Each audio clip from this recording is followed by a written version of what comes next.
Radhe Radhe everyone. Chaitra Navratri आने वाली है और आज की इस वीडियो में मैंने चैत्र नवरात्रि की संपूर्ण विधि शेयर की है। अगर वीडियो आपको अच्छी लगे तो चैनल को सब्सक्राइब और वीडियो को लाइक ज़रूर करिएगा और वीडियो को अंत तक ज़रूर देखिएगा। तो देखिए, चैत्र नवरात्रि 9 अप्रैल से शुरू हो रही है। तो 9 अप्रैल को चैत्र नवरात्रि में माता की पूजा कैसे करें, माता की चौकी कैसे लगाएं, ये सारी जानकारी इस वीडियो में मैंने शेयर की है। तो 9 अप्रैल को आप सबसे पहले सुबह जल्दी उठकर नहा धोकर उस स्थान को अच्छे से साफ़ कर लें जहाँ पर आपको माता की चौकी लगानी है, क्योंकि माता की चौकी 9 दिन के लिए लगती है। तो ऐसा स्थान चुनें जहाँ पर ज़्यादा शोर शराबा ना हो या ज़्यादा लोग आए जाए नहीं। एकांत में पूजा पाठ ज़्यादा अच्छा रहता है। साफ़ करने के बाद आप उस जगह पर चौकी लगाकर माता रानी का आसन लगाएं। माता रानी को लाल रंग बहुत ही प्रिय है, इसलिए लाल रंग का आसन माता जी के लिए लगाया जाता है। और उस पर आप इस तरह चावल से अष्टदल कमल बना लें। अगर आप अष्टदल कमल नहीं बना सकते हैं तो ऐसे ही चावल रख लें।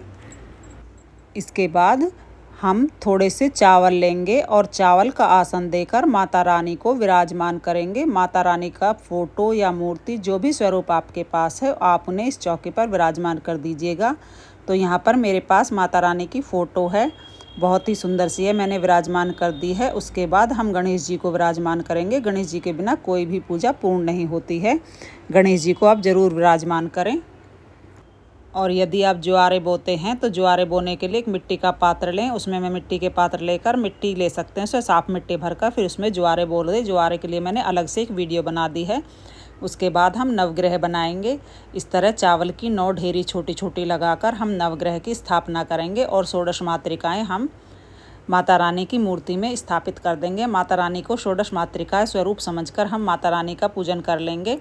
और देखिए, नवग्रह बनाते समय इस बात का विशेष ध्यान रखें कि अगर हम एक बार नवग्रह स्थापित कर देते हैं तो उनको हिलाना ढुलाना नहीं है। इसलिए नवग्रह की पूजा हमें बहुत ही विशेष रूप से करनी है। उनको छूना नहीं है, उनको हिलाना नहीं है।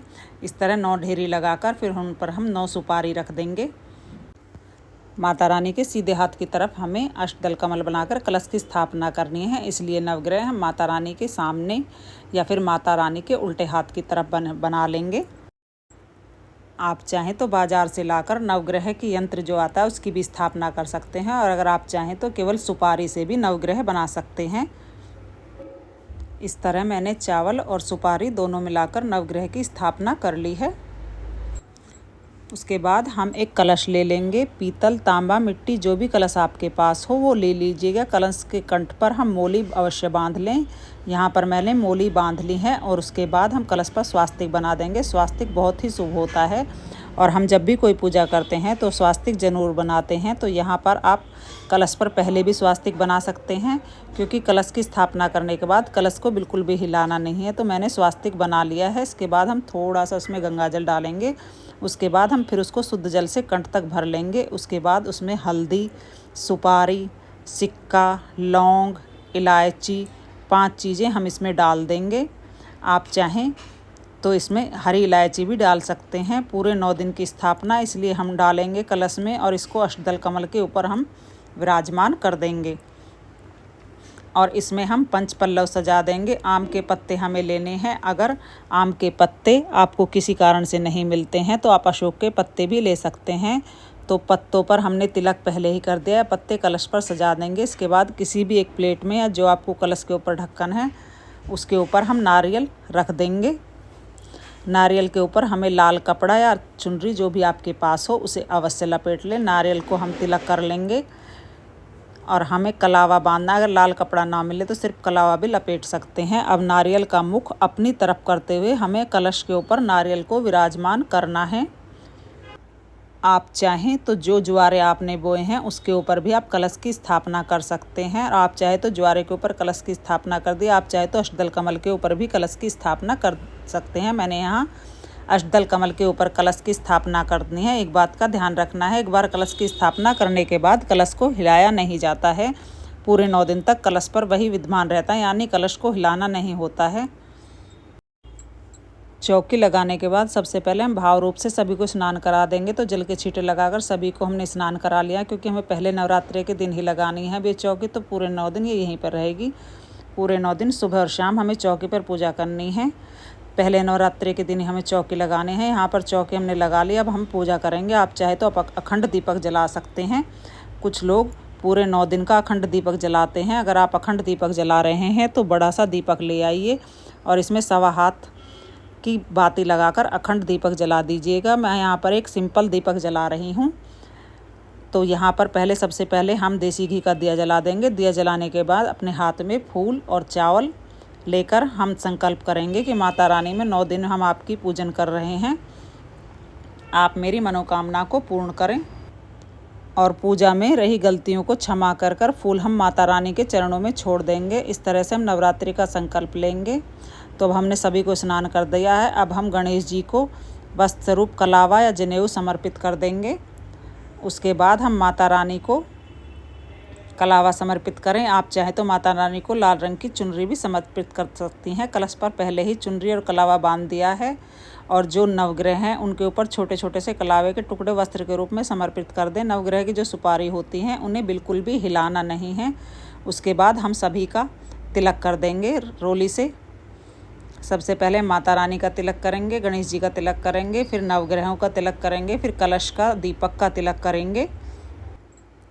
इसके बाद हम नवग्रह को सूखी रोली समर्पित करेंगे। जो सुपारी है वो हमें हिलनी नहीं चाहिए। तो यहाँ पर सूखी रोली हमने समर्पित कर दी। उसके बाद हम गणेश भगवान को जनेऊ समर्पित करेंगे।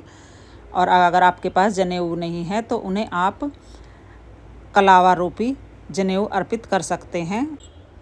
उसके बाद हम सभी को फूल समर्पित करेंगे। जो भी फूल आपको मिल जाए वह फूल आप पूजा में समर्पित करें। इसके बाद माता रानी को आप चाहें तो पहले दिन श्रृंगार की सामग्री समर्पित कर सकते हैं, या चाहे तो आप अष्टमी और नवमी को श्रृंगार की सामग्री अर्पित करें। माता रानी के लिए 16 श्रृंगार की सामग्री 5 या 7 जो भी आपके पास हो उन्हें अवश्य श्रृंगार अर्पित करें। श्रृंगार की सामग्री आपको पूरे नवरात्रि में एक ही दिन समर्पित करनी होती है। आप 9 दिन में से किसी भी दिन श्रृंगार की सामग्री अर्पित कर सकते हैं।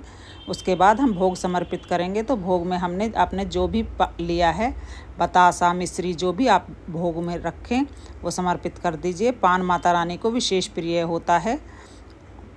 इस तरह मैंने मखाने और मखानों के ऊपर सिक्के रखकर आप ज़रूर 9 दिन अर्पित करें माता रानी को। और 9वें दिन इनको किसी कन्याओं को या अपने घर की कन्या को आप भेंट स्वरूप प्रदान करें। इससे हमारे घर में धन धान्य की कभी कमी नहीं रहेगी। और उसके बाद आप पंचमेवे माता रानी को समर्पित करें। और बतासे का भोग अवश्य ही माता रानी को समर्पित करें, क्योंकि बतासे का भोग सबसे ज़्यादा शुभ होता है। और रोज़ाना समर्पित करें बतासे का भोग। साथ में हम पंचमेवे भी समर्पित कर देते हैं। उसके बाद जो ऋतुफल हमारे पास हो, केला, सेब, संतरा, उसे आप समर्पित करें। इसके बाद हम 1 लोटा जल समर्पित करेंगे। हाथ जोड़कर माता रानी से भोग ग्रहण करने के लिए निवेदन करेंगे। उसके बाद हम माता की धूप दीप से आरती करेंगे। अगर आप कथा पाठ नहीं कर पा रहे हैं तो कोई बात नहीं, आप ओम दुर्गाय नमः का मंत्र भी जाप कर सकते हैं। माता रानी को पान विशेष रूप से प्रिय होता है, इसलिए आप पहले दिन या सप्तमी, अष्टमी और नवमी को माता रानी को पान अवश्य अर्पित करें। अगर आप मीठा पान नहीं ला सकते तो एक सिंपल पान का पत्ता लेकर उस पर बतासा, लौंग और एक सुपारी रखकर माता को अर्पित करें और उसे बाद में हवन में आप डाल दें। ये माता रानी का एक विशेष भोग हो जाता है। और अगर आप कहीं जॉब करते हैं या कहीं से बाहर नौकरी करने जाते हैं और आपको जल्दी है तो आप इस तरह से कपूर से माता रानी की आरती करें। अगर आप कर सकते हैं तो एक गाय के उपले पर जलाकर उस पर जो भी भोग सामग्री आपने बताया या जो भी आपने पंचमेवा बनाया है कपूर के साथ माता को समर्पित करें। घी की आहुति समर्पित करें। और इसके बाद अगर इस तरह आप नहीं कर सकते तो इस तरह सिंपल कपूर जलाकर भी आप माता रानी का भोग इसमें समर्पित कर सकते हैं। माता रानी को आप जो भी भोग समर्पित करें उसमें से थोड़ी सी मात्रा में अग्नि में ज़रूर समर्पित करें, क्योंकि जो हम अग्नि में भोग समर्पित करते हैं वह सीधे देवताओं को प्राप्त होता है। इसलिए नवरात्रि में अग्नि में ही भोग समर्पित किया जा सकता है। तो जो भी पान हमने चढ़ाया उसको भी हम इस तरह से अग्नि में समर्पित कर सकते हैं। अगर हम रोज़ाना ऐसा नहीं कर सकते तो हम अष्टमी या नवमी को ज़रूर ये पान का भोग माता रानी को अर्पित करें। जो भी आरती आप माता रानी की करते हैं धूप दीप के साथ माता रानी की आरती करें। हाथ जोड़कर पूजा में रही कमियों के लिए क्षमा याचना करें और माँ भगवती से अपनी मनोकामनाओं को पूर्ण करने के लिए प्रार्थना करें। जय माता दी।